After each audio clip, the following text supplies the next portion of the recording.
Está começando mais um Conexão Saúde, um programa que tem como finalidade levar até você, telespectador, informações médicas altamente especializadas que vão lhe ajudar principalmente na prevenção de doenças. Porque você sabe que nós aqui do Conexão acreditamos que a falta de informação por si só já é uma doença grave. Hoje nós vamos entrevistar o Dr. José Marques Pina Júnior. Ele é otorrinolaringologista, vai conversar conosco sobre as doenças do ouvido, nariz e garganta. E você pode aproveitar aqui a presença do Dr. Pina, fazer sua pergunta pelo WhatsApp, o aplicativo WhatsApp, o telefone é 92, que é o código de Manaus, o telefone é 992834672. A produção já está a posto, você pode mandar suas perguntas que durante o programa o Dr. Pina irá responder. Também chamo a atenção para você visitar nossa página no Facebook, é o Facebook Conexão Saúde. Lá você encontra muitos vídeos de entrevistas anteriores, muitas dicas de saúde. Você pode também fazer sugestões de entrevista, nos ajudando a fazer o Conexão Saúde. Bom dia, Pina, seja bem-vindo, meu amigo.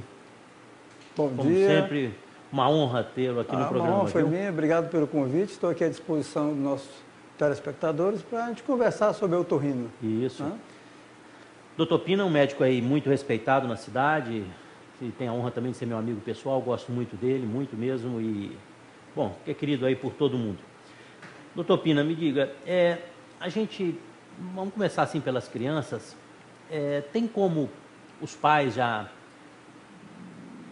não digo no recém-nascido, mas assim na criança de 1 ano, 2 anos, já começar a perceber que tem algum problema na área de otorrinolaringologia, por exemplo, é comum algum problema nessa faixa etária?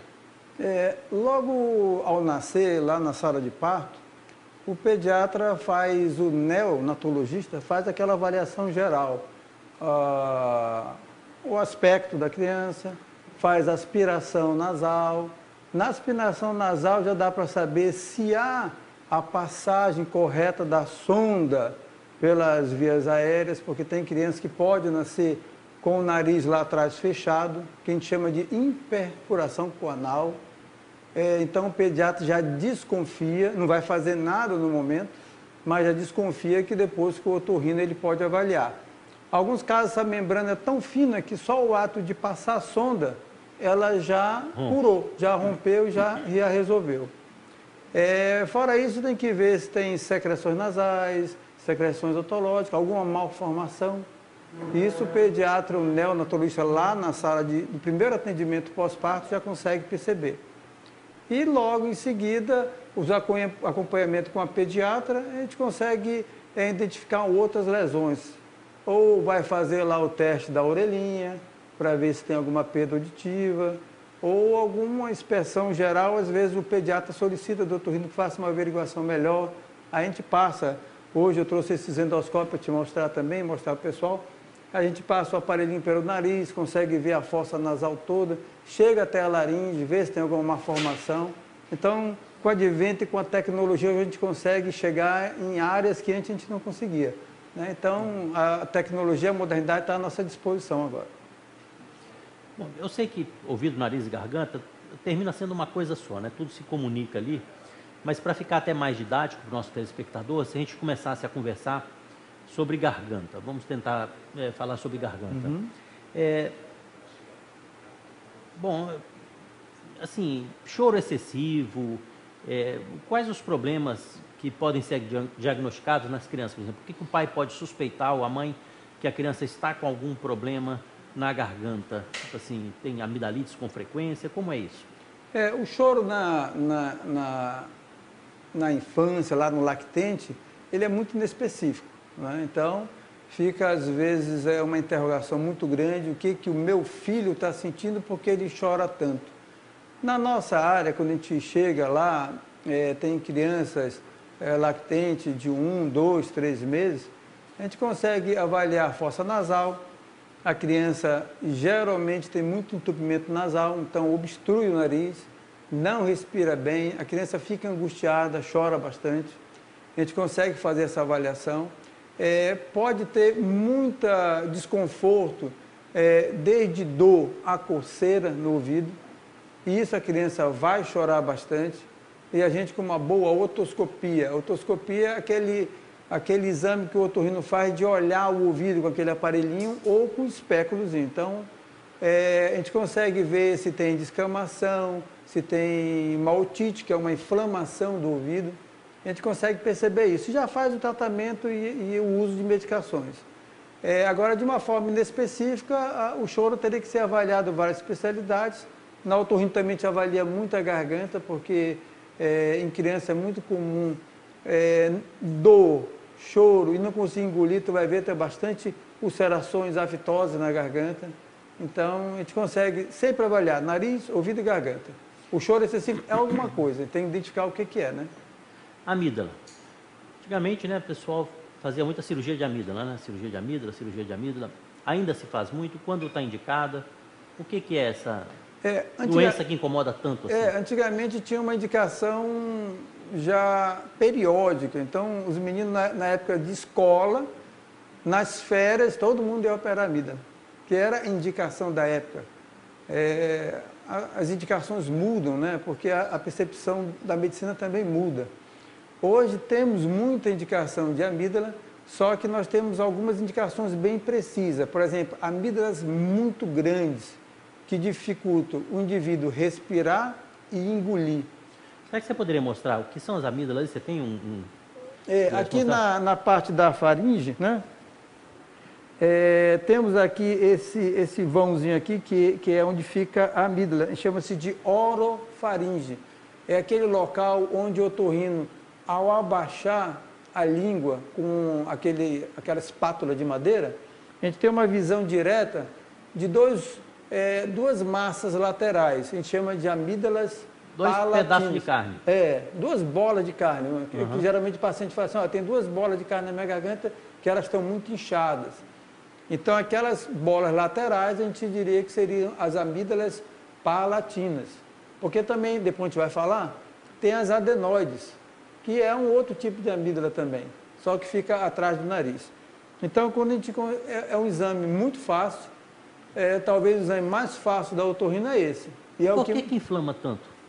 É um órgão de parte imunológica, né? Então, o primeiro contato com o agente agressor, ela reage, pode estar só inchada e vermelha, em todos os casos vão dar dor, e depois vem aquela parte purulenta, que quando a gente baixa a língua, a gente vê aquelas placas brancas, tanto é que o paciente fala, minha garganta, aquelas bolas estão inchadas, vermelhas, não consigo engolir. Extremamente doloroso? E está cheio de placa branca.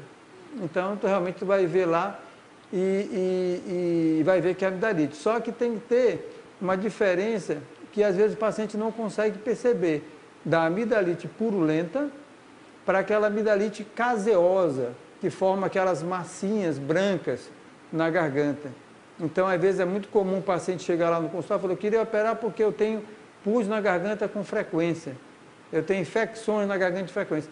A gente vai ver, eu até mostro algumas fotos, essa? Não, essa aí. Essa aqui não conta, essa aqui é amidalite caseosa, essa aqui é uma indicação social, não tem indicação médica para operar, é uma indicação social porque o paciente tem muito mau hálito. Então, ele se queixa bastante disso. Então, a amidalite, a amígdala, ela tem indicação quando elas são muito grandes, que levem a distúrbio de engolir e respirar, e quando o paciente tem mais de, por exemplo, 5 crises de infecções purulentas, diagnosticadas pelo otorrino por ano. Significa que isso aqui é uma amidalite que realmente vai ter recorrência, e toda vez que se trata de amidalite purulenta, a gente vai entrar com antibiótico. O paciente não pode ficar todo o tempo tomando antibiótico. E tem uma indicação precisa quando o paciente complica em uma amidalite e cria um abscesso periamidaliano. É uma bolsa de pus que fica ao redor da amígdala. Um caso de abscesso periamidaliano já é indicativo de cirurgia, porque quem teve o primeiro vai ter o segundo, outros. Então, são infecções graves. Então, a gente não pode permitir que o paciente tenha uma situação que exponha ele a situações graves frequentemente. É mito ou verdade que dormir num ar-condicionado muito gelado faz mal para a amígdala? Dá dor de garganta? Na realidade, as vias aéreas todas, né? Tu colocar em um ambiente muito frio e o ar-condicionado ele resseca muito, geralmente, como tu falaste antes, é tudo envolvido, nariz, ouvido e garganta. A pessoa começa a entupir o nariz, não funciona, começa a respirar de boca aberta. Então passa a noite todinha respirando de boca aberta, aquele ar frio e seco. E isso é um fator predisponente para a infecção crônica de garganta e repetida também. Tomar outro sorvete ou outra coisa gelada com dor de garganta, isso é mito ou é verdade que não pode? Na otorrina a gente tem duas, nem sim nem não, né? Tem paciente que tem muita predisponência a ter infecção de garganta quando usa coisa muito gelada. Só que o otorrino indica no pós-operatório de amido é sorvete, né? Mas naquele momento lá é para fazer uma homeostasia, por causa do sangramento tudinho. Até que o paciente brinca, eu só me proíbe de gelar, mas depois da cirurgia eu mando tomar sorvete, né? Mas nesse caso especial está liberado. Eu realmente evito e peço os pacientes evitar. Paciente que tem predisponência a ter infecção de garganta. Vamos dar uma evitada que é melhor. Bom, tudo pergunta aqui da produção, preciso te perguntar. Sereno, né? Você faz o sereno, menina, não sei o quê, vai gripar, né? Tudo tem a ver com a via respiratória. Tem algum fundamento? O corpo, quando ele começa a ser resfriado, ele pegar um vento frio, tal do sereno tudinho, a mucosa nasal e a mucosa da garganta param de funcionar os cílios, que são as proteções internas nossas. E a parada desse cílio ocorre em parada da secreção lubrificativa e de proteção. E isso é um fator para a infecção. Então, o que a vovó falou é verdade. Correto, né? Está correto. Evitar o sereno faz bem para vias aéreas. Com certeza, né? Bom, vamos lá. Falamos de amígdala, você explicou aí a questão cirúrgica e tal, mas o tratamento assim das crises, o que a pessoa tem que fazer? Temos que identificar que crise que esse paciente está tendo. Ele pode estar tendo uma dor de garganta, né? Porque o paciente vem lá, às vezes já vem com diagnóstico, olha, eu tenho uma amidalite, uma sinusite, né? Mas geralmente assim, eu estou com a garganta insuportável para engolir, está doendo muito, claro que varia de paciente para paciente, né? E de problema para problema. A gente vai identificar que só tem uma irritação, ela pode estar com uma crise viral nesse momento, ela pode estar com uma crise de infecção de nariz, drenando secreção para trás da garganta, com isso a garganta vai irritar também, e ela pode estar com as amidalites mesmo. Nós temos as amidas palatinas que eu falei, e na garganta também nós temos as amidas linguais. Então, às vezes, a gente baixa a língua e não consegue identificar um achado que possa justificar aquela dor. Hoje, com a situação das óticas, a gente passa o aparelho, a gente consegue ver a base da língua, a parte mais de baixo da garganta, a gente consegue identificar, olha, era uma afta, são muitas aftas, é uma amidalite lingual, aí a gente começa a tratar, que vai desde um simples analgésico, anti-inflamatório, ou associado a isso ao antibiótico. Né? Ok, nós vamos ter que um rápido intervalo comercial, mas eu quero deixar já uma pergunta no ar. Problema de estômago, tipo refluxo, não é bem de estômago, mas para que as pessoas entendam. Problema de estômago pode levar a dor de garganta, essa dor de garganta crônica, mas não responda agora não. Nós vamos a um rápido intervalo comercial. Volto a lembrar que você pode continuar participando pelo aplicativo WhatsApp. O telefone é 92, o código de Manaus, 99283-4672. É questão de 2 minutos, voltamos aqui com Conexão Saúde. De volta com o Conexão Saúde, nosso entrevistado de hoje é o Dr. José Marques Pina Júnior, otorrino-laringologista, médico que cuida do nariz, ouvido e garganta, está conversando conosco sobre os problemas de garganta. Eu deixei uma pergunta no ar, se algum problema de estômago poderia levar também a um refluxo, alguma outra doença, né? As pessoas que vivem tendo azia, vivem tendo pirose, se pode levar a problemas de garganta, se muitas vezes é essa a causa.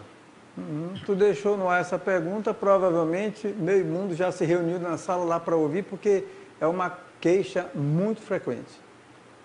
Então, o paciente tem a saída do conteúdo líquido do estômago, chega até a garganta, o que a gente chama de refluxo.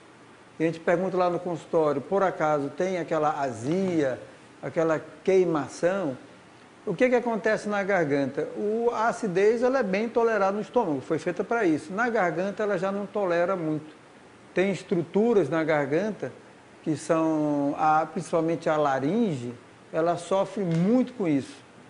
Então, no consultório é frequente o paciente chegar, não correlacionar a situação agora com o refluxo.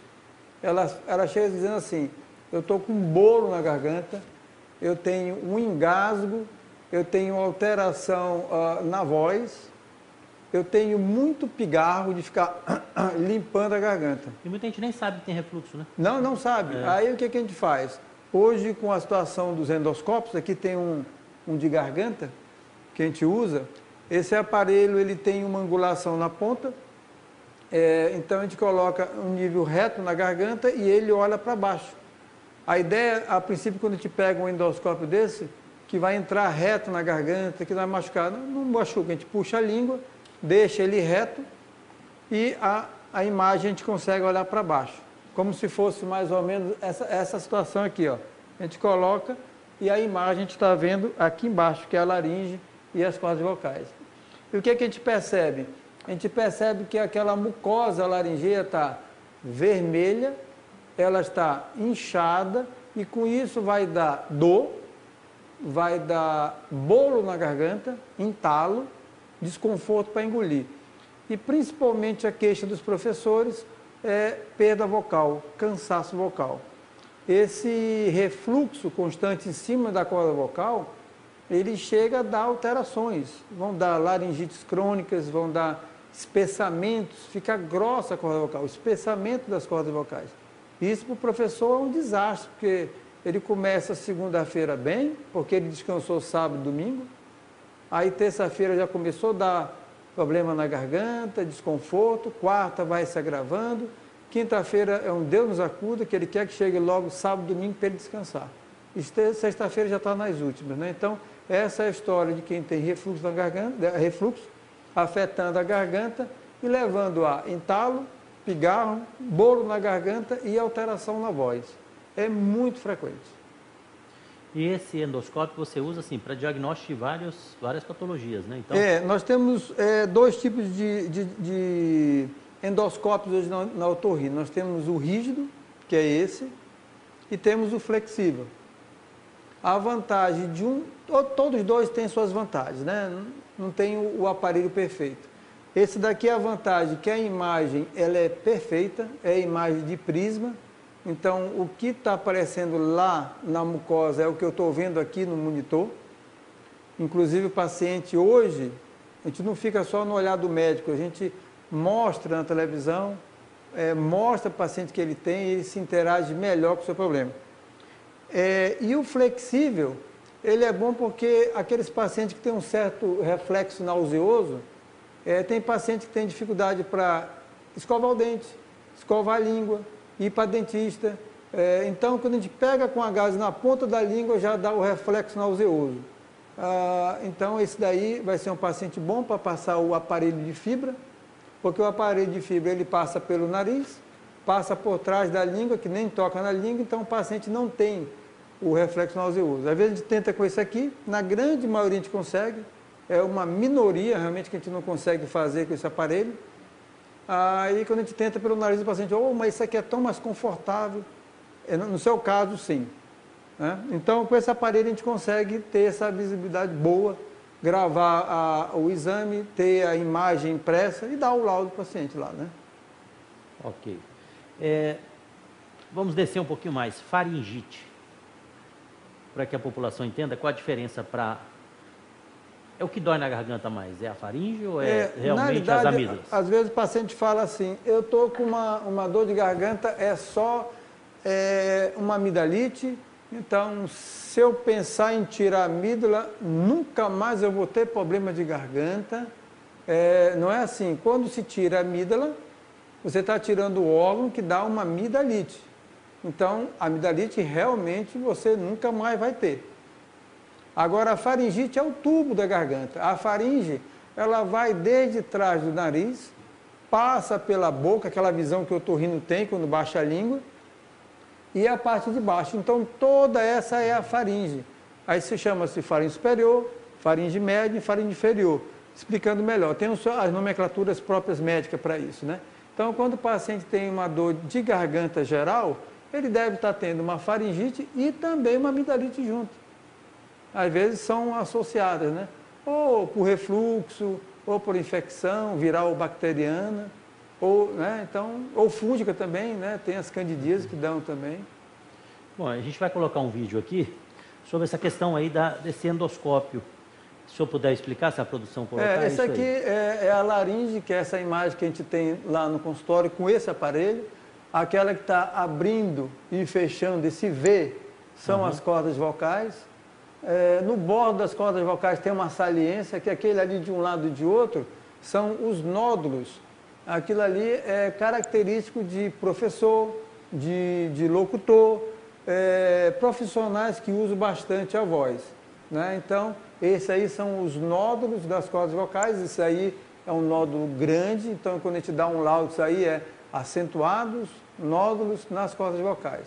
Isso dá rouquidão, isso dá cansaço vocal e, consequentemente, forçando a voz, vai dar muita dor na garganta também.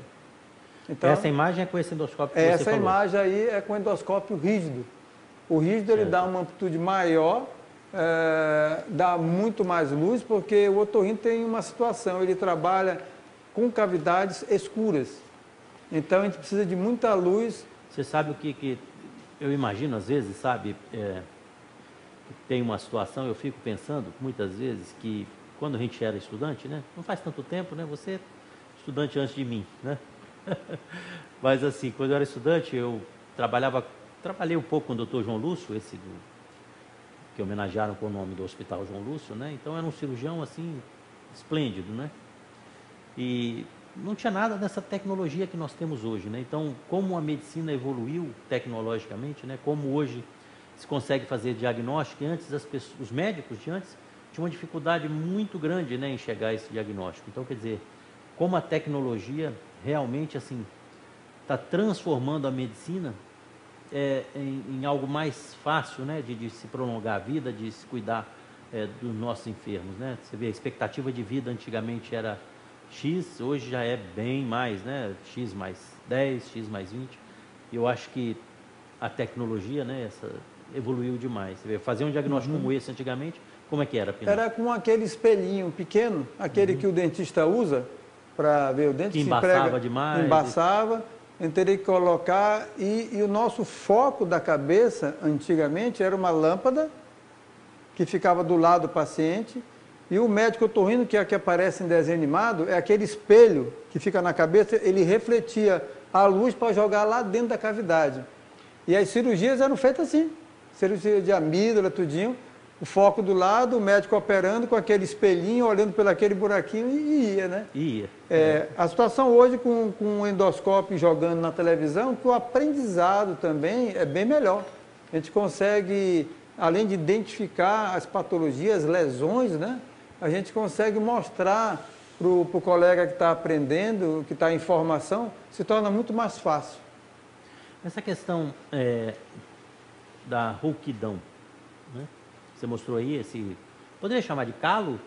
Esse é o calo. É o calo. Esse que você mostrou é o calo. Na verdade, a gente fala para o professor assim, olha, ou uma pessoa que está iniciando lá uma consulta com o otorrino, tu tem um calo na corda vocal, que a gente chama de nódulo, porque quando a gente fala nódulo, espanta logo. Né? E me diz uma coisa, e tem como a pessoa... porque tem muita relação, como você disse, com profissionais, né? Mas essas pessoas que não são esses grupos de risco, e tem muita rouquidão e tal, qual o procedimento?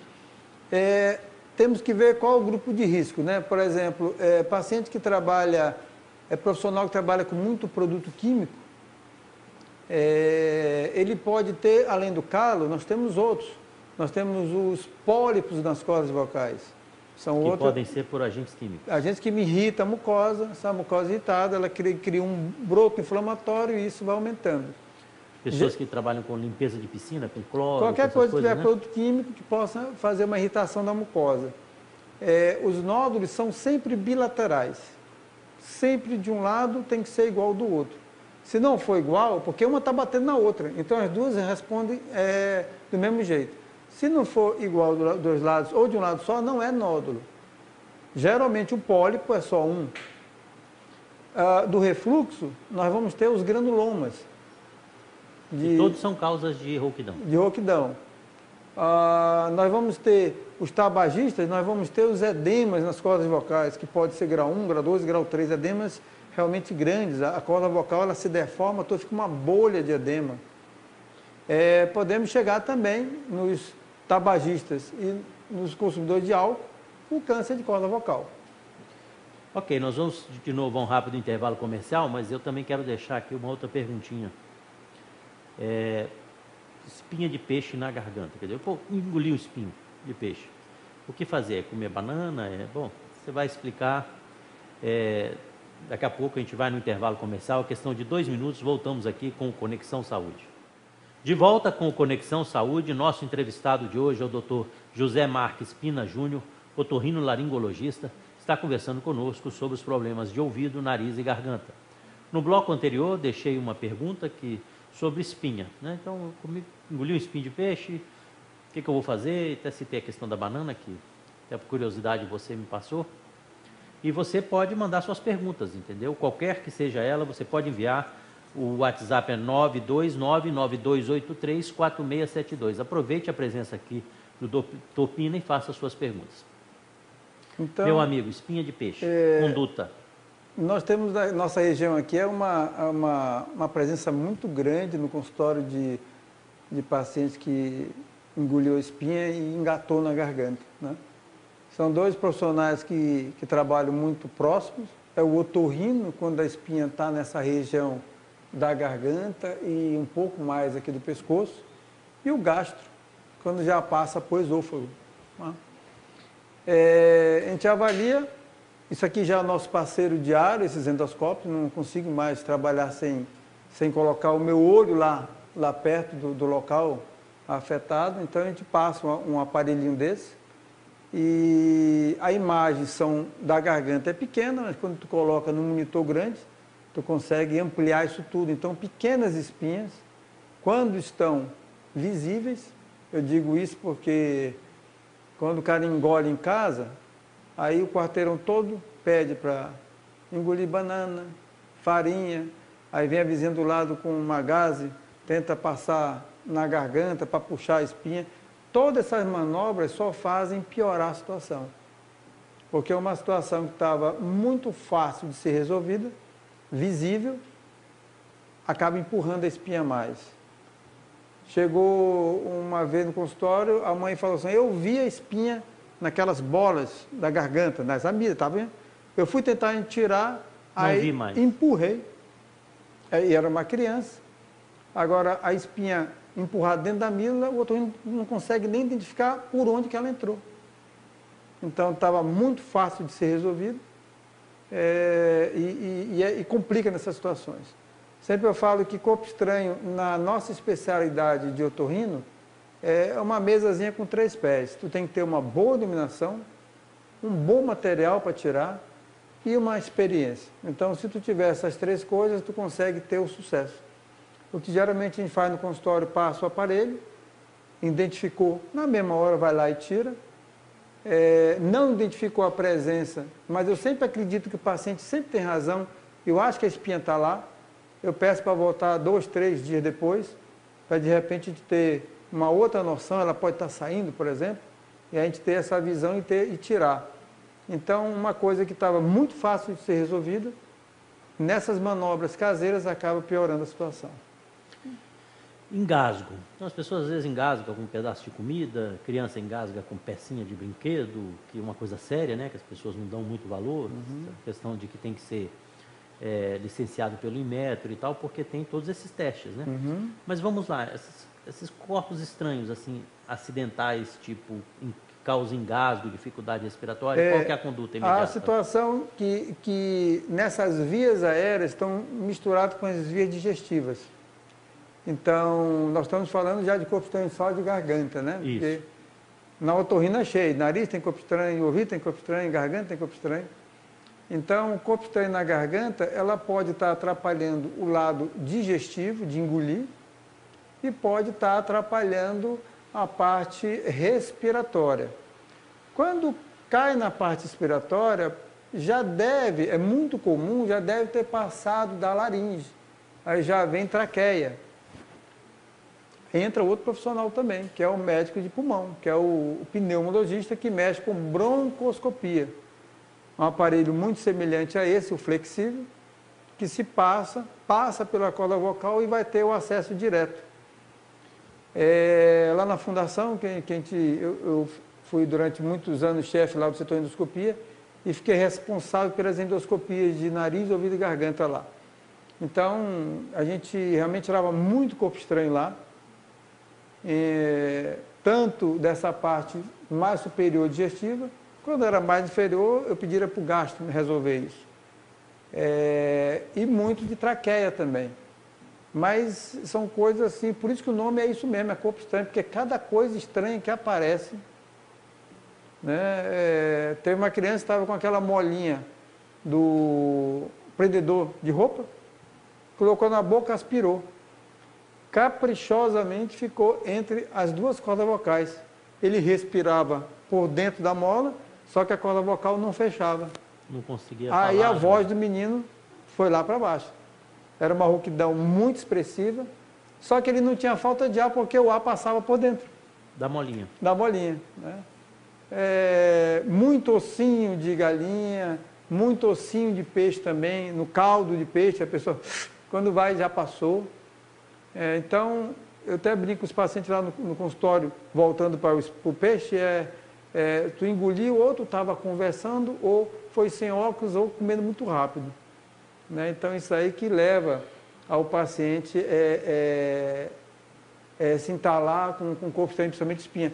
Essa semana passada chegou um paciente e falou, olha, aquele peixe que o pessoal está dizendo hoje que é tirar da espinha, eu comprei. Eu acreditei, chega no finalzinho, perto do rabo, a espinha, quer dizer, ficou uma lá. Então, dá uma comodidade essa história de peixe sem espinha, mas tome cuidado, porque pode ter uma lá ainda e vai te pegar desprevenido, né?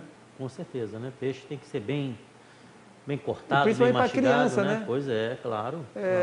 Revise lá o prato direitinho, porque provavelmente ainda pode ter uma espinha ali perdida, né? Isso dói demais, né? Uma coisa furando a garganta, dói demais, né? Teve uma vez, teve uma espinha no consultório, o paciente estava com 2 meses com a espinha na garganta. Quando ele falou que eu estava com 2 meses, eu digo, olha, 2 meses, né? Mas vamos ver. Quando eu passei o aparelho, tinha lá, parecia um palito de dente, rapaz, de ponta para ponta da garganta do paciente. Era uma espinha até de surubim, segundo ele falou para mim. Estava engatado na garganta, ele até não mexia o pescoço pelo processo inflamatório. Então, espinhas enormes. Eu digo, rapaz, como é que tu engoliu um negócio desse tamanho? É enorme, passa, né? Como é que é o seu ditado? Ou estava conversando? Ou estava conversando, sem óculos, ou comendo rápido. Né? Entendi. Então, para comer peixe, nós não podemos conversar. Exato. Quem usa óculos tem que usar e de jeito nenhum comer rápido. Ok. Para a gente encerrar essa história de garganta, alguma orientação assim para evitar que as pessoas tenham, não vamos dizer infecções, inflamações na garganta com frequência, por exemplo, essa questão de estar no quente, vai no frio, né, e muda essas temperaturas, isso realmente prejudica? O nosso corpo ele aguenta, ele se adapta às situações, o que ele não gosta é uma variação brusca. Eu estou aqui no ar-condicionado, muito gelado, muito seco o ambiente, porque o ar-condicionado ressecou, aí eu vou para a rua, tem um sol em cima de mim, porque aqui em Manaus é um sol para cada um, né? Muito quente, muito úmido, tem essa variação brusca de temperatura, nariz, principalmente, não aguenta isso. Entope, produz o muco, catarro, espirra, coça, e isso afeta a garganta também. Então, essas vias aéreas trabalham tudo em conjunto, claro, né? como a gente disse no Eu início, sempre peço para o paciente assim, para te ter ideia, tem secreção nasal, evite assoar o nariz. Porque tu está cheio de secreção nasal, tu assoou, tu empurra a secreção para o ouvido.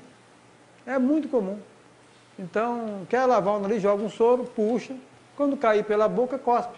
Então, tu lava o nariz sem agressão e uma lavagem efetiva. Entrou pelo buraquinho, passou pela cavidade toda, caiu lá por trás, tu cospe. Mas se tu assoar, tu vai machucar teu ouvido. tu vai empurrar a secreção de volta, já está a mucosa toda inflamada, tu vai ferir, vai sangrar. Então, tem que ter esses cuidados. Estava doido para falar de nariz, já entrou em nariz, vamos entrar em nariz agora. Né? As pessoas, por exemplo, então a mudança de temperatura, né? Então você estava dormindo à noite, no ar-condicionado, levanta e sai. Né? Quando você volta para o frio, é tendência a você começar a ter obstrução nasal, começar a ter uma produção maior de muco? Quando você sai do calor para o frio? Os dois, né? Essa variação também. Tem paciente que é muito comum, o paciente deve estar ouvindo agora, parece que estamos falando dele, né? Eu acordo, quando eu piso no chão, eu espirro.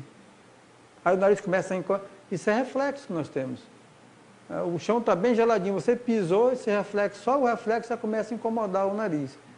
Aí o paciente, mas como é que pode isso? Eu digo, rapaz, é o seguinte, quando eu estou tirando cerinha do ouvido, o paciente sente coceira aqui e começa a tossir. São reflexos de nervos também que nós temos, né? E é muito comum aqui a gente indicar também, você que passa muito tempo no ar-condicionado, que o ar fica muito seco, ligue o umidificador. Agora tem que ver, desligou o ar-condicionado, não precisa umidificar também. Nosso ar já é muito úmido também. Agora tem que ver, minha sala é cheia de mofo todo dia, então ligar o umidificador já vai dar problema, porque a parede já está muito úmida, então tu vai aumentar a umidade. Então, um quarto sadio, limpo. Se for ligar o ar-condicionado, você liga o umidificador que você vai dormir melhor, você vai umidificar essas vias aéreas melhor. E muita gente pensa que eu tenho alergia, né? Quando eu acordo, eu piso no chão frio, eu vou no coisa. Acha que é alergia. Não é alergia. É estímulo. Né? É estímulo mesmo, né? Tem paciente que quando sai do carro, está lá no insufilme, óculos escuro, só a claridade, o cara dá uma espirrada no nariz. É estímulo também. Entendo. Né? Então, essas Vamos variações... parar de chamar de alergia, né? Na idade a gente fala assim, você está com rinite, aí o paciente está falando assim, rinite alérgica? Não, rinite alérgica, nós estamos já especificando a tua rinite. Rinite é uma inflamação do nariz. O pessoal pergunta, qual é a diferença de rinite para sinusite, né? Inclusive, tem o paciente já chega assim, olha, porque a minha sinusite, ele já se coloca aqui, eu tenho sinusite, né? A minha sinusite. Tu está com uma situação atual de infecção de uma cavidade, que a gente chama de seio, tem cavidade maxilar, que nesse momento está infeccionada. Então, nesse momento, tu está com uma sinusite. Não quer dizer que tu sempre tem uma sinusite. A população tem, infelizmente, essa, né, com algumas doenças crônicas, né, de achar minha, aí chama de minha, né? Gastrite, eu tenho gastrite. Não, você tem gastrite por um período, você tem que tratar, você não pode ter gastrite a vida inteira, né? Mulheres têm, na minha especialidade, muito costume dizer, não, doutor, eu tenho cistite. Não tem cistite, inflamação na bexiga, infecção na bexiga, de forma alguma, não é uma coisa, né? Então, na sua especialidade também é a questão da sinusite, né? Sinusite, a minha sinusite, né? Na verdade, todas as ites, a minha rinite, né? Minha faringite, minha otite, né? Então, nesse momento, tu está com uma infecção. E o que é bem identificado? Nós temos uma cavidade, que tem 2 orifícios, chamado cavidade de fossas nasais. Quando elas estão inflamadas, a gente fala isso de rinite. Ok. Nós temos... Vou ter que chamar o intervalo comercial, desculpa ter te interrompido, e a gente vai continuar conversando sobre essas doenças do nariz, tá? Mas temos que ir ao intervalo comercial, a questão de 2 minutos, e voltamos aqui com o Conexão Saúde. De volta com o Conexão Saúde, nosso entrevistado de hoje é o Dr. José Marques Pina Júnior, otorrinolaringologista, está conversando conosco sobre as doenças do ouvido, nariz e garganta. No bloco anterior, nós estávamos conversando sobre o nariz, e aí vamos entrar agora num tema, você falou sobre a amígdala, né, na garganta. Tem essa amígdala, né, vamos dizer assim, entre aspas, no nariz, na cavidade nasal, que seriam adenoides, né? Meu filho tem problema de adenoide. O que é ter problema de adenoide? A queixa lá do paciente, na idade da mãe do paciente, do acompanhante, é que o filho dela não respira bem, fica com o nariz entupido, obstrução nasal, ronca à noite, dorme de boca aberta. O que está acontecendo com essa narina que possa estar causando isso? Nós temos muitas alterações, a adenoide é bem importante a gente identificar lá na infância, para ver se o tratamento vai ser cirúrgico ou não. Quando tem uma obstrução completa dessa passagem entre nariz, e garganta, que é essa passagem que vai aqui do nariz para a garganta, essa aqui é a adenoide, então a gente tende a fazer um tratamento cirúrgico quando a obstrução é completa. Como é que a gente faz esse diagnóstico? O raio-x do rosto, da cabeça, de lado, a gente tem essa imagem da passagem expiratória. E como eu falei hoje com a situação dos endoscópios, a gente passa o aparelho na criança e a gente tem essa visão direta de como está essa adenoide. Aqui é um exemplo do endoscópio flexível, que a gente passa. Isso aqui é um dos endoscópios mais finos que existe, bem tolerado. Por exemplo, a gente passa em recém-nascido de 7 meses na cavidade, sem problema nenhum.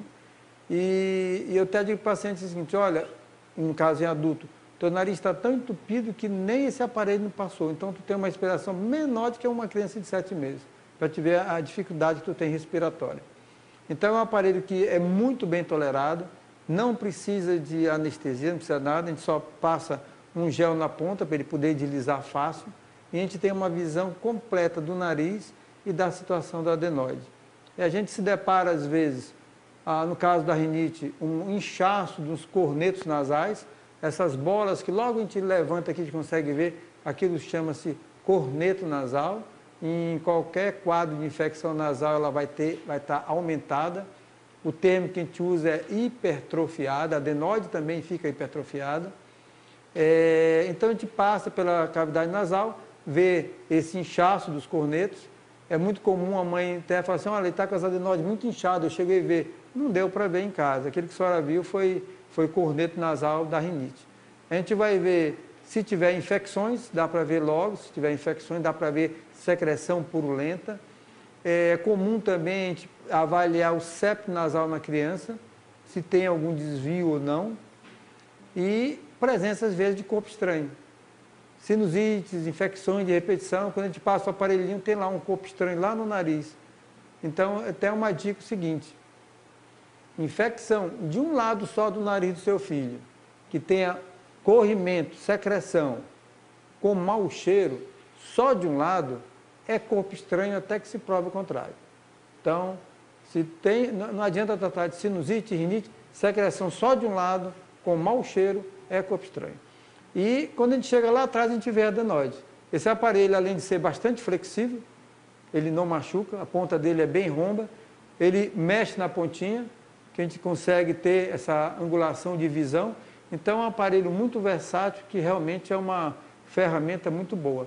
Então, a adenoide, quando está bem fechada, um tratamento cirúrgico. E todos esses endoscópios, você consegue também fazer, por exemplo, retirada de corpo estranho através deles? Tem pinças que penetram e tal? Esse aqui é um endoscópio de diagnóstico. Só diagnóstico. A vantagem dele é que ele se torna muito fino. E a qualidade de imagem é muito boa. O rígido, ele é bem melhor. Tem o endoscópio rígido para nariz. A gente opta mais para cirurgia, porque o rígido incomoda um pouco. Claro, com certeza. Então esse aí faz só o diagnóstico. Esse só o diagnóstico, mas aqui tem outro que pode operar. O outro né? é um pouco mais grosso e que pode operar. Tem um canal que a gente passa uma pinça por dentro e com essa pinça a gente tira corpo estranho e faz biópsias. Ok. Desvio de septo nasal, isso é chique, né? O que significa? As duas fossas nasais são divididas por uma parede. Essa parede a gente chama isso de septo nasal. Uma parte dela é cartilagem e outra parte é óssea. Então, nessa junção da cartilagem com o osso, começa a ter seus desvios. Então, o desvio geralmente, eu até falo para os pacientes, tipo S. A barriguinha para um lado, aí depois para o outro. O cara fala assim: eu só tenho desvio de um lado? Não, se desviou para um lado fechando, desviou para o outro lado abrindo. E lá para trás, aí vai ao contrário. Só vai mexer só o lado do desvio? Não, o desvio quando a gente mexe dos dois. Eu estou mexendo na parede correspondente igual para as duas cavidades, eu estou mexendo nos dois, né? O desvio, geralmente, ele é cirúrgico quando ele é um grau acentuado. Então, a gente poderia dizer assim, um grau 3. Um grau 1 é um desvio leve, que a maioria tem. É muito difícil tu pegar o nariz e ver assim, tipo uma parede reta. Tem um desviozinho para cá, para lá, extremamente aceitável, comum. O grau 2 atrapalha bastante, mas se tu desinchar com remédio, aqueles cornetos nasais, aquelas bolinhas de carne da rinite, o paciente melhora bastante. E então a gente fica no muro, em cima do muro, opera ou não opera. Se responder bem ao tratamento clínico, não precisa operar. Agora o grau 3 é aquele desvio que encosta do outro lado. Aí não tem mais o que melhorar com o remédio, né? Aí o remédio realmente é cirúrgico, o tratamento é cirúrgico, né? Bom, retirou a adenoide, vamos dizer que chegou à conclusão que retirou. Vive bem, cresce, normal, criança, ou a adenoide faz alguma falta? Não, ele participa a gente chama isso aí de anel linfático de Waldeyer, muito bonito o nome. Isso para dizer que todas essas vias aéreas, a faringe toda, ela é coberta por um tecido linfóide, que é um tecido imunológico. Agora, quando é que a gente tira uma adenoide? É quando a gente vê que na balança ela está atrapalhando mais do que beneficiando. Então, a qualidade de vida de um paciente que tinha apneia noturna, a criança parava de respirar, era um barulho danado para dormir, por causa dos roncos, né? Então, no dia da cirurgia, a mãe sempre fala assim, por que eu não operei antes? Agora é uma tranquilidade, o menino dorme, parece um anjinho, sabe? Então, quando se tira, é porque está atrapalhando muito. A melhor resultado de um pós-operatório é uma indicação perfeita. Tu indicou bem, tudo fica tranquilo depois. E a adenoide, a amígdala, é complicado, né? Essa questão dessas indicações de cirurgia, né? Vocês ficam muito também num limiar, né? Porque muitas vezes não tem um quadro de indicação específica para cirurgia, mas tem muita pressão de família, pressão do paciente, né? Então fica aquele limiar, né? Já teve casos, por exemplo, que a gente fala assim, olha, vai operar tudo, amígdala e adenoide. Ah, vai operar tudo? Vai operar tudo. Não, mas eu queria que operasse só adenoide. Não adianta. Nós temos um problema respiratório nasal e vamos ter um problema respiratório na garganta. Então, melhorou o nasal, a sua criança, a sua filha, seu filho, ainda vai estar com problema respiratório. E vai que tu faça isso, no pós-operatório tu vai ter essa reclamação. Ah, mas não melhorou tanto. Eu falei que só a adenoide não ia resolver. Igual as amígdalas também diminuiu muito, né? Essa questão de cirurgia de adenoide. Diminuiu demais, né? As indicações agora são mais precisas, né? Então são mais bem indicadas. E também pela situação da medicação, hoje nós temos medicações muito boas que antigamente não tinha, então ficava exatamente o uso do tratamento cirúrgico, era a única salvação, né? Era o mais indicado. Hoje temos uma terapêutica medicamentosa muito grande, né? Você sabe disso, mas meus telespectadores talvez não tenham comentado aqui, mas quando o médico termina a faculdade, ele vai fazer residência, né? E eu tinha dúvida entre urologia e otorrino, né? Já lhe contei essa história. E fiz prova para os dois. Passei, como a prova para otorrino foi primeiro, passei em otorrino, fiquei 2, eu acho que 3 meses aí fazendo residência de otorrino no Sul. E realmente, eu não esqueço disso. O que eu mais entrava era cirurgia de adenoide e de amígdala, quer dizer, 5, 6, 8 por dia, né? Naquela época, quer dizer, era uma coisa impressionante. Hoje não tem mais isso, né? Não é tanto assim, a gente não vê em hospitais tanta cirurgia assim. Tem, mas não é tanto, não é verdade? Onde eu fiz a minha especialização, a gente começava às 7 horas da manhã e acabava 1 da tarde, eram 6 amígdalas. Já pensou? E haja que a gente não operasse as 6 amígdalas, né? Já pensou? O chefe ficava em cima, né? Então, 6 amígdalas. Dia? De 7 da manhã a 1 da tarde. Isso, podemos usar o termo, melhorou demais, né? Porque termina as pessoas achando que cirurgia, às vezes tem o risco cirúrgico, né? Pode haver complicações na cirurgia, então cirurgia tem que ser realmente bem indicado. Bem indicado, não digo último caso, mas tem que ser bem indicado, porque uma cirurgia desnecessária pode trazer complicações, pode trazer sequela, ainda mais em via respiratória, né? Que é um negócio... E o resultado, né? Nós estamos procurando o resultado de um problema. Mal indicado não vai resolver o seu problema. Então, o paciente fica no pós-operatório ainda pode ter até diminuído o problema, mas ainda fica com resíduo ainda fica com a queixa. Isso para o paciente é muito ruim, né? A gente se coloca no lugar dele também, né? Mas quando é bem indicada, é fantástico. Ok. Doutor Pina, nessa questão ainda do nariz, né? Então, as pessoas têm mania também de estar usando o conselho de todo mundo, né? Então, essa questão de usar essas, chamam de cabacinha, isso, aquilo, não sei o quê. Bom, que as pessoas botam tudo para dentro, né? Na minha especialidade também não é diferente. Você poderia explicar sobre os riscos, se existem, quais são os riscos de estar usando essas gotas que não sejam soro, esses produtos aí ditos naturais? Naturais, né?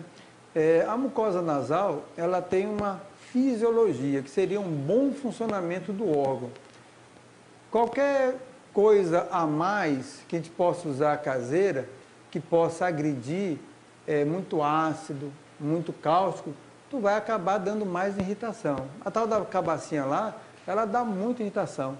Eu tive paciente que ele já teve perda total do olfato por causa da ação da cabacinha lá. Tanta agressão, né? E tanta agressão da mucosa. Você quer fazer uma coisa que sempre esteja certo, e o certo seria o uso de soro fisiológico nasal. Então, o soro fisiológico nasal, tu lavando diariamente, tu vai propiciar essa higiene nasal, consequentemente, todas essas tuas vias aéreas vão estar bem protegidas. O nosso nariz é um aspirador de pó, então se tem muita poeira no ar, nós estamos puxando, ele vai filtrar para chegar no pulmão lá o ar bem limpinho, mas tudo fica por aqui. Então, se tu puder lavar durante o dia, aí seria saudável. Vai ser bastante saudável. A higiene nasal, o nariz é o problema da otorrino. Nós temos otite porque o nariz infeccionou o ouvido. Nós temos amidalite, faringite, porque o nariz começou a drenar a secreção para a garganta, né? E quando a gente fala, por exemplo, de pneumonia, a pneumonia não vem de graça também. Tem uma infecção que possa contaminar as vias aéreas inferiores. Então, tu tratando bem dessa parte superior, tu vai ter uma vida mais saudável. Soro fisiológico sempre é bem indicado. Ok, nós vamos de novo a um rápido intervalo comercial. De volta com o Conexão Saúde, nosso entrevistado é o Dr. José Marques Pina Júnior, otorrinolaringologista, está conversando conosco sobre as doenças do ouvido, nariz e garganta. Doutor Pina, ainda sobre o nariz, né? Bom, você falou um pouco sobre essa questão da sinusite, né? Mas que entendam, por exemplo, tem algum procedimento, além de ficar lavando e tal, que possa evitar essas crises? Tem gente que tem muitas crises de sinusite, né? Isso pode ser um problema mais sério, uma questão de alergia? Como funciona isso? O que é uma sinusite? A sinusite é uma parada da secreção nas cavidades. Essas cavidades nós chamamos de seios, por isso que o nome é sinusite. Nós temos o seio maxilar, que é o maior seio daqui, são sempre bilaterais. Tem o frontal, que fica bem na testa. Tem pequenas células, fica entre os olhos.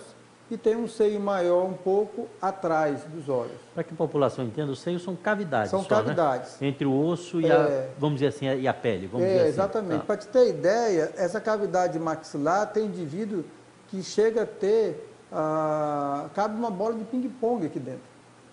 Para te ver que tamanho é uma cavidade dessa. Então, quando é que ocorre uma sinusite? A fisiologia normal, quer dizer, o bom funcionamento do órgão seria que o ar entrasse pelo nariz e entrasse na cavidade e a secreção que normalmente é produzida saísse pelo nariz. Cavidades paranasais e nasais produzem secreções frequentes para deixar exatamente limpo, como nós falamos agora. Quando essa secreção para, pela presença, que são cavidades contaminadas, cheias de bactérias, começa a criar pus e começa a inflamar essa cavidade. Aí a gente chama isso de sinusite. É comum o pus daqui descer pelo nariz e contaminar o nariz. E tem uma rinite. Então hoje a gente tem de juntar esses dois nomes, a gente chama de rinocinusite. Porque uma sinusite por si só, ela não nasce. Teria que ter alguma alteração nasal para predispor o acúmulo dessa secreção. Então o que acontece? falar assim, para prevenir, então tu teria que estar com uma fossa nasal muito bem, muito boa, no sentido de função respiratória e função de drenagem de secreção. O desvio de septo acentuado pode ser uma causa de sinusite. Os cornetos inchados, que a gente chama de hipertrofia dos cornetos, pode ser uma causa de sinusite. Corpos estranhos são frequentes causadores de sinusite, porque eles acumulam muita secreção, focos infecciosos, né? E pólipos nasais também são causa de sinusite. Alguns pólipos já nascem de dentro da cavidade. E pelo espaço, que é o orifício entre a cavidade e o nariz, eles migram para o nariz. Então a gente vê pólipos enormes, que é uma carne crescida extra, fora as normais que tem, que são produzidas dentro, cresce dentro do seio e sai pelo nariz. E aí, além de sinusite, causa também obstrução nasal. Então o cara fala assim, olha, eu respirava, depois foi diminuindo a respiração, só respiro de um lado, do outro lado não passa nada. E se deixar isso crescendo, esse pólipo vai crescendo e vai por trás, vai tampar o outro lado também. Então o pólipo pode fazer algum tratamento clínico para dar uma desinchada, diminuir a possibilidade de infecções, mas o pólipo é cirúrgico. Ok. Eu vou pedir à produção para colocar, que nós temos várias perguntas aí, se já puder colocar a primeira. A Marcela aqui de Manaus, ela pergunta, bom dia, gostaria de saber o que é hipertrofia. Marcela, a gente usa muito esse tipo de nomenclatura médica para identificar aumento. Então, nós falamos hoje acabei de falar agora de hipertrofia dos cornetos nasais, então é o aumento de volume dessa estrutura. Nós falamos sobre hipertrofia de adenoide e hipertrofia das amígdalas também. Então, na otorrino, quando a gente envolve esse nome, hipertrofia, é porque a gente está querendo denominar que o órgão aumentou de volume. Seria uma hipertrofia. A Eliette, aqui do centro de Manaus também, bom dia. Tenho muita baba, muita secreção na garganta, principalmente quando estou dormindo, que acaba me sufocando. O que pode ser? Eliette, tem que ver de onde vem essa baba que tu refere aí. Ela pode vir desde a tua sinusite descendo lá por trás, aí, ou da tua rinite. Aí tem que ver, como tu falaste lá, uma baba pode ser branquinha, que é um processo só irritativo. Se ela for já uma secreção amarelada, um processo infeccioso. Ou tu pode estar tendo refluxo à noite. Então tu está bem dormindo, aquele refluxo sobe, é comum a pessoa acordar com bastante secreção na garganta e é comum acordar com falta de ar, porque dá muito espasmo. Então a mulher fala, olha, ele acorda de madrugada puxando o ar, que é uma falta de ar tremenda. Tu vai ver, realmente, o cara está tendo refluxo à noite. Então, essa baba pode vir de baixo, da parte gástrica, ou também da parte drenando por trás do nariz. Ok. A Elisângela, aqui de Manaus também, bom dia, doutor, bom dia. Já me operei de hérnia de hiato. Hérnia de hiato é uma cirurgia que faz entre o estômago e o esôfago, mas o meu nariz só vive congestionando. Então, ela pergunta... que pode ser isso? Elisângela, primeiro tem que identificar realmente, para resolver o problema da tua obstrução nasal, do nariz entupido, se é a rinite, que é o corneto inchado, se é pólipo, se é desvio de septo. Na tua idade já não deve ter mais adenoide. A adenoide, quando ela está aumentada, quando ela é hipertrofiada, é mais para criança. A partir dos 12 anos ela começa a atrofiar, é outra palavra, a diminuir, então a adenoide já não é muito importante. Apesar de que eu já encontrei vários adultos com hipertrofia de adenoide residual da infância. Então, inclusive em adulto a gente tem que prestar atenção se é adenoide ainda mesmo ou se é outra coisa. Tem que fazer às vezes uma biópsia local para identificar se o tecido é só inflamatório, adenoide, ou se é um outro problema maior. Identificando esse problema, esses daí são os problemas mais frequentes. Aí tem outros também que realmente são de percentual menor, que levam à obstrução nasal. A Ana, do Japim, ela pergunta, minha garganta é muito sensível, tudo irrita, até perfume forte. Qual seria o problema? Na verdade, já deu o diagnóstico aí. tu está com problema irritativo da garganta. A mucosa, de uma maneira geral, vai irritar a tua garganta, vai irritar o teu nariz, vai aumentar a produção do muco. Isso aí o paciente sente, ele sente drenando lá por trás, fala assim, ó, tem uma coisa pingando lá por trás do meu nariz que me incomoda demais, que me irrita a garganta. A gente chama isso de gotejamento pós-nasal, quer dizer, por trás do nariz fica gotejando secreção. Isso leva à irritação da garganta também. E fora o fator químico do produto naquela região, principalmente se ela tiver alergia a esse produto, que teria que fazer também um teste alérgico, né? Ok. Nós vamos a um rápido intervalo comercial, a questão de 2 minutos, já voltamos aqui com o Conexão Saúde. De volta com o Conexão Saúde, nosso entrevistado de hoje é o Dr. José Marques Pina Júnior, otorrinolaringologista, que conversou conosco sobre as doenças do nariz e da garganta, e agora vamos entrar em ouvido, não é isso? Uhum. Doutor Pina, essa questão do ouvido, né? As pessoas têm muito questão de otite. Você poderia dar uma explicada como é que funciona assim, o funcionamento normal do ouvido e o que não deve ser feito? Aqui tem uma maquete realmente que sempre eu gosto de usar, porque ilustra bem a situação anatômica do ouvido. Nós temos aqui a orelha, que é o pavilhão auricular, temos o canal, que é o nosso limite de exame da otorrino, tem no final desse canal uma membrana chamada tímpano, que é essa daqui.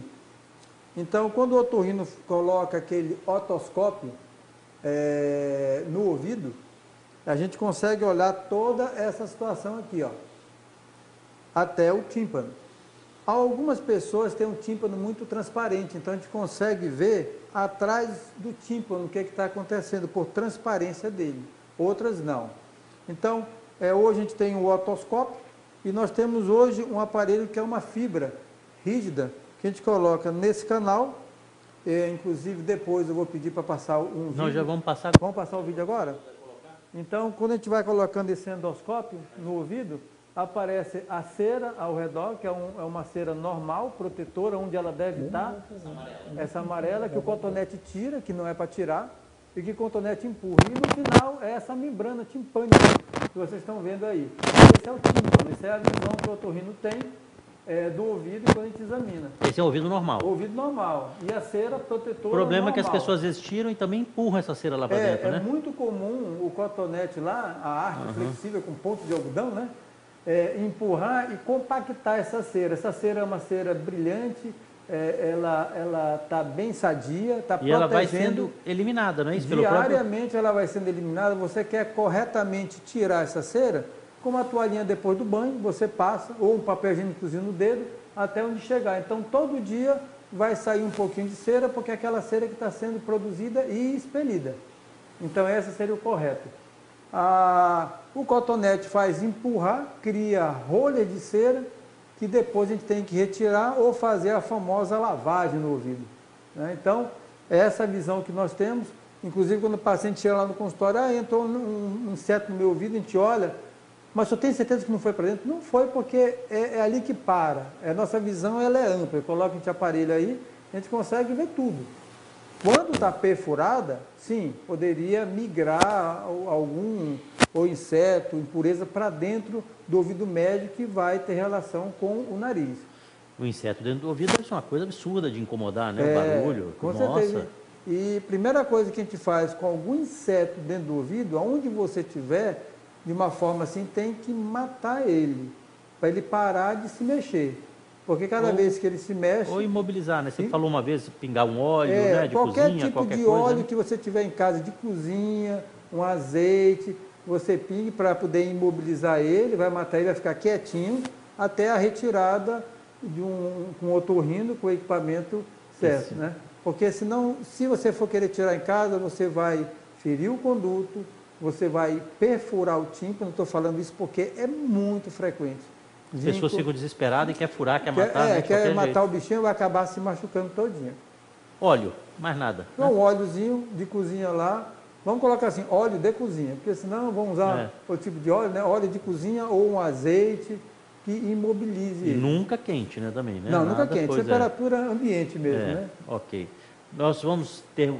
Quero dar saída aqui nas perguntas dos telespectadores. Se puder a produção já colocar a próxima pergunta. Luzia, do Jorge Teixeira, ela pergunta: bom dia, gostaria de saber o que causa o pigarro. Luzia, o pigarro é aquela vontade que a pessoa tem de fazer,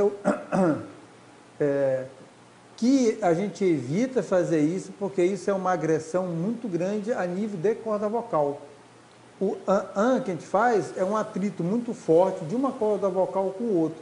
E isso pode, frequentemente, causar nódulos nas cordas vocais, como nós falamos anteriormente, aquela patologia, aquela doença. Então, calo de corda vocal.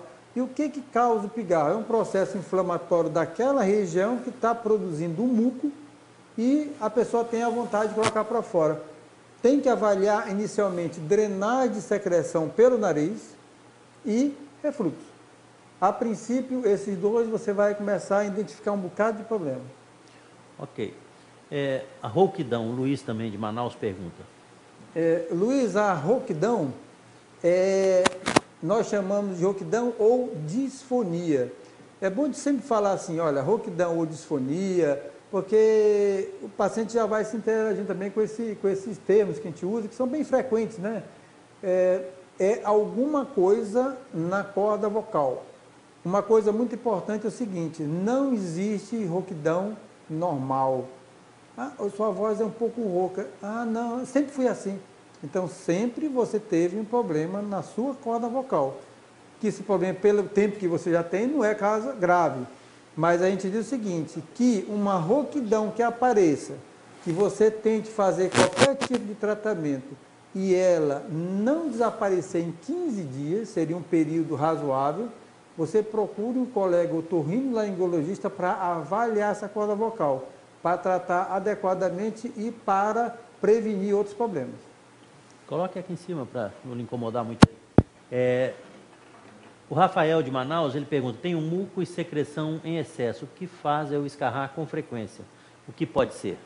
Aí nós caímos de novo no gotejamento posterior nasal e na presença do refluxo.